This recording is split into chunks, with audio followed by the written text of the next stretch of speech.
సుప్రీంకోర్టుకు వెల్లడించిన సిబిఐ. మాజీ మంత్రి వైఎస్ వివేకానంద రెడ్డి హత్య కేసులో దర్యాప్తు పూర్తయిందని కేంద్ర దర్యాప్తు సంస్థ సుప్రీంకోర్టుకు తెలిపింది. గత విచారణ సందర్భంగా సుప్రీంకోర్టు కేసులో ఇంకా తదుపరి దర్యాప్తు అవసరమని సిబిఐ భావిస్తోందా?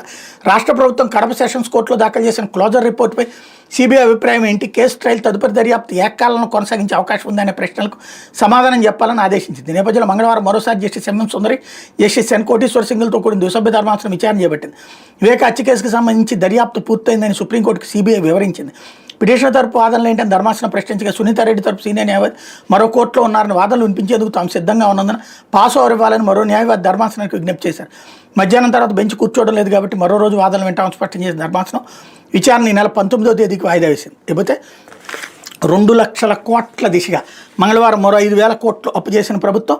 బడ్జెట్ లోపల బయట చంద్రబాబు సర్కార్ అప్పులు 191,112 కోట్లు. ఇందులో బడ్జెట్ లోపల 128,702 కోట్లు, బయట 62,410 కోట్లు. 14 నెలల్లోనే ప్రజలపై భారీ రుణభారం మోపిన కూటమి ప్రభుత్వం ఇన్ని అప్పులు చేసిన ప్రజలకు ఇచ్చిన హామీల అమల్లో వెనకడు.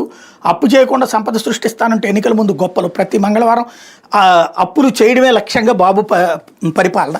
ఇదివరకు ఇదే స్టేట్మెంట్ పవన్ కళ్యాణ్ 100 సార్లు ఇచ్చి ఉంటాడు. అప్పులతో నాశనం చేస్తున్నారు, సర్వనాశనం చేస్తున్నారు. ప్రతి జనసేన నాయకుడు మాట్లాడారు, ప్రతి తెలుగుదేశం నాయకుడు మాట్లాడారు. అసలు ఇప్పుడు నోరే మెదపట్లేదు. 14.5 లక్షల కోట్లు అని మాట్లాడిన పురంధేశ్వరి మాట్లాడట్లేదు ఇప్పుడు.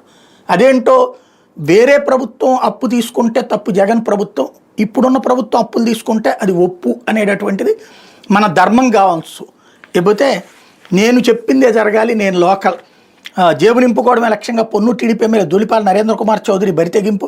ఒక్కో పనికి ఒక్కో రేటు, ల్యాండ్ కన్వర్షన్కు భూ విలువలో పర్సెంటేజ్, వెంచర్ అనుమతికి 8 నుంచి 10 ప్లాట్లు ఇవ్వాల్సిన నియోజకవర్గంలో తారాస్థాయికి జరిగిన అక్రమాలు, విస్తుబోస్తున్న స్థిరాస్తి వ్యాపారులు, అధికారులు అక్రమాలపై ప్రశ్నించే వాళ్ళపై తప్పుడు కేసులు, దాడులు అన్నటువంటి వార్తని హైలైట్ చేశారు. మొన్న ఆంధ్రజ్యోతి రాసింది కదా వార్త, అప్పుడు పేరు రాయడానికి ధైర్యం చేయలేదు, వీళ్ళు చేశారు. ఇది ఇప్పుడు నరేంద్ర అన్నటువంటి. పోతే పులివెందుల్లో పచ్చనేతల